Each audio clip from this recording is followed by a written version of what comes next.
Welcome back to Shooting Gallery New England, everybody. My name is Joe. Today we're going to be adding to the We the People 2020 rifle build, 16-inch rifle using Roscoe sauce pack innards, a whole bunch of hodgepodge of parts. But today we're going to be doing actually a very interesting video. We're going to be using, I'm going to put this rifle down for a second. We're going to be using some CMC 1913 rails, and we're going to be installing the Inforce weapon light. Very sweet light.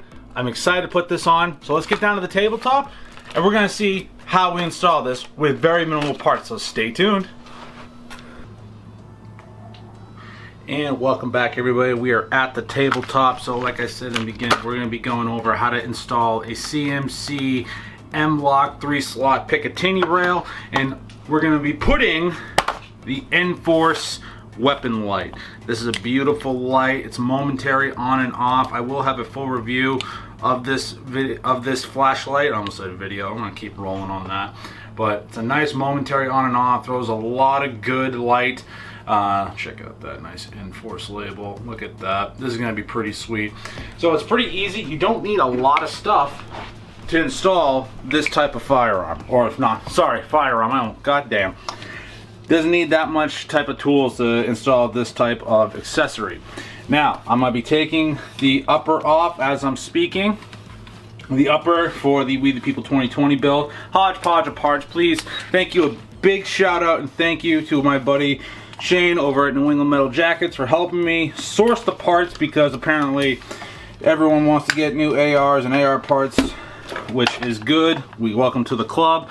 But for people like me who like to build AR-15 rifles, parts availability is going to be a little bit tough. So thank you to New England Metal Jackets. Please check them out. Link is in the description. There's no affiliate link. It's just helping out a buddy. So this is the We the People 2020 rifle build. The obviously the Flat Dark Earth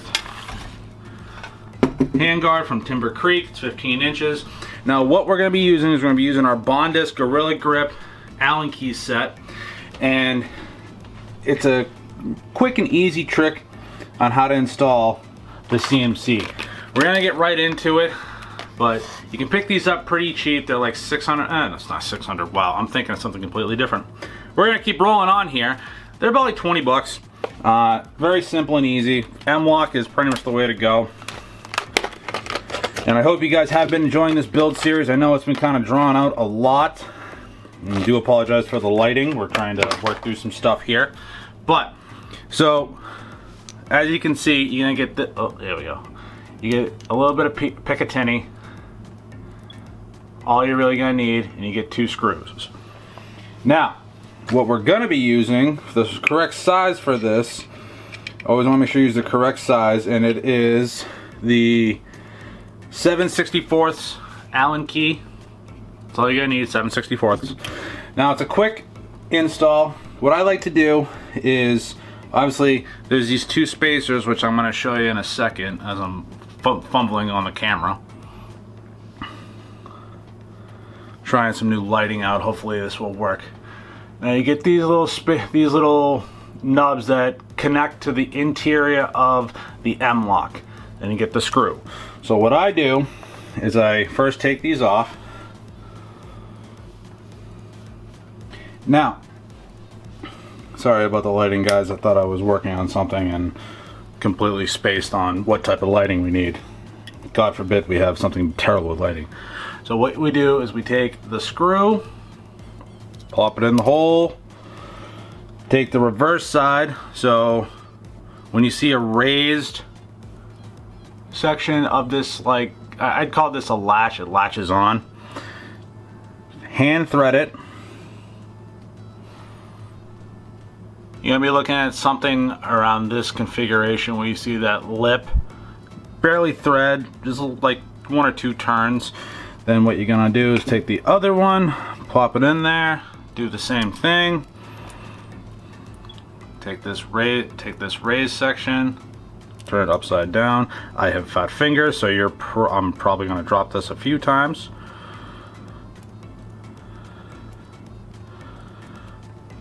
Okay, so you're going to want a configuration like this. All right, now See, it's going to drop because you don't want to thread it too much, but it's going to happen. After you pick it up, because you're going to drop it. Now, my hand guard is right here. All right, so when I pull the rifle, my thumb is going to be right here.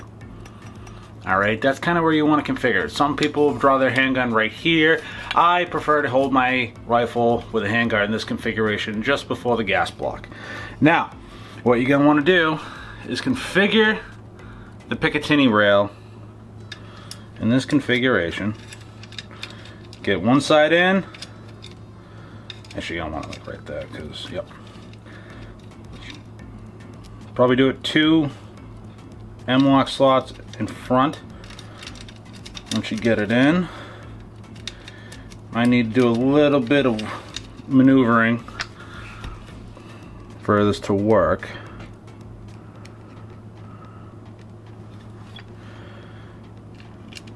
Kind of like that. And I always push the pick rail forward like that.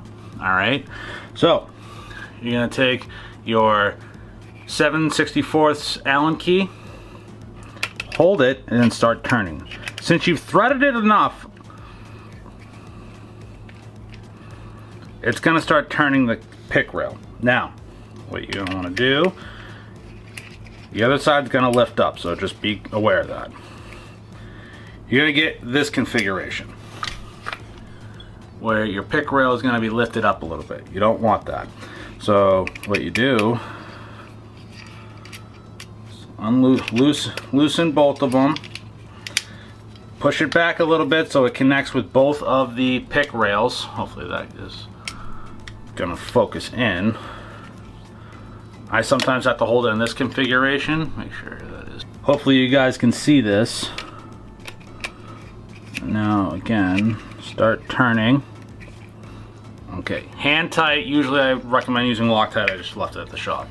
So let's see if this will focus in. Come on. Focus. There we go. All right, so you see how that nub is placed just, obviously rectangularly across the M-lock rail? That's kind of the configuration you want when you put these pick rails on. So I do the same thing because now it's tightened down and it's fully seated. Okay. Hand tight, you don't have to crank it down because you can sometimes, depending on the quality of the handguard. Timber Creek's quality is very good for the price. There you go. There you go. And that's how you would install the CMC M-lock slots. So we're going to put the upper down. Now, again, we're using the Inforce weapon mounted light. Look at that, it looks beautiful. Throws off some serious light. I like this because it's momentary. I don't have to have a constant on as I drop it on the rifle. It's a quick, momentary button. You don't have to fully hold it. This is good. This would be good for, say, you have it in a home defense scenario and you want to kind of just have a light on your rifle where you don't have to constantly throw light and kind of give away your position, clearing rooms, clearing corners, get a quick target acquisition, what's going on in your vicinity. That's exactly what this is perfect for. Now, good thing about these Inforces, as that comes into focus. Why is my camera not wanting to focus today? Come on. Alright, there we go. You have this little screw. You unscrew it. Lefty loosey, righty tighty. Loosen it to right about there where you can move this part of the rail. Now, you're going to put it in front, kind of line it up with the pick rail, and make sure it's locked in. So you're in that configuration. It's connected with the pick rail, and then you just turn it down. Tighten it. You can take some pliers or whatever you want, or needle nose pliers, and that's where your configuration is. So when you have your hand for the angled support grip, your thumb rests very comfortably right here, so you can decide, okay, am I going to turn it on, turn it off?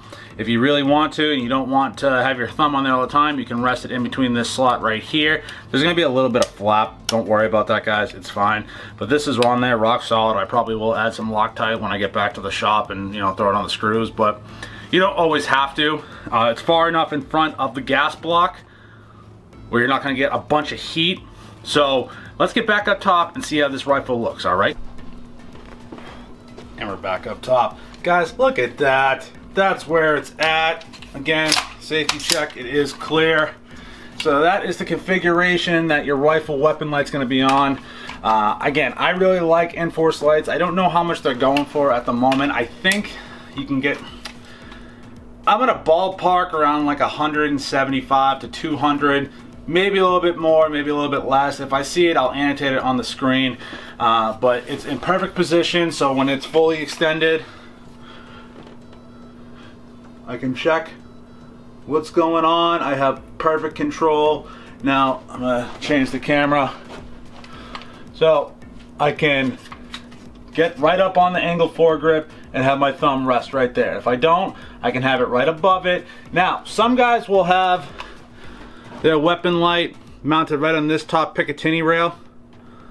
You can do that. I've seen it done before, but it's all user preference. What's more comfortable for you? If you're going to do this in, like, say, a home defense situation, you're using it for competition where you need light and low light competition, it'd be a good spot for you. I don't really like the concept of having my thumb rest right up here because it will get in line with my red dot. I got big hands. So just take that into consideration when you're installing a weapon light on something like this. Now guys, we are going to have a range review of this soon. I'm just looking to get some type of sights, whether it be irons, I'll get some type of scope, if I want to do a red dot, I don't know yet. I'm still kind of deciding. Why don't you shoot down in the comments if you guys have any suggestions on optics, or if we should do iron sights, we should do both, who knows. We're going to learn together. I appreciate you guys all watching this video. If you like this type of content, please make sure that you comment down below. Let me know what you think. If you think I'm full of shit, let's have a conversation about it. Again, big shout out to New England Metal Jackets. Did help me get a lot of the parts for this We the People 2020 rifle build. Damn, I did shoot this and this thing cycles flawlessly. It's smoother shooting than my 20-inch rifle. The more it made me do it build, which I will have a link to the playlist below and in the card wherever you want to find it. Now, guys, stay tuned. We got a lot more AR content coming down. We'll probably have a comparison between a 20 and a 16. My thoughts on getting parts for guns nowadays when it comes to building AR rifles. We got a whole bunch of content coming down the pipeline, so we appreciate it. Make sure you're liking. If you're not subscribed, please make sure you're subscribed. Hit that notification bell. Without further ado, stay safe, stay shooting. I'll see you soon. Peace!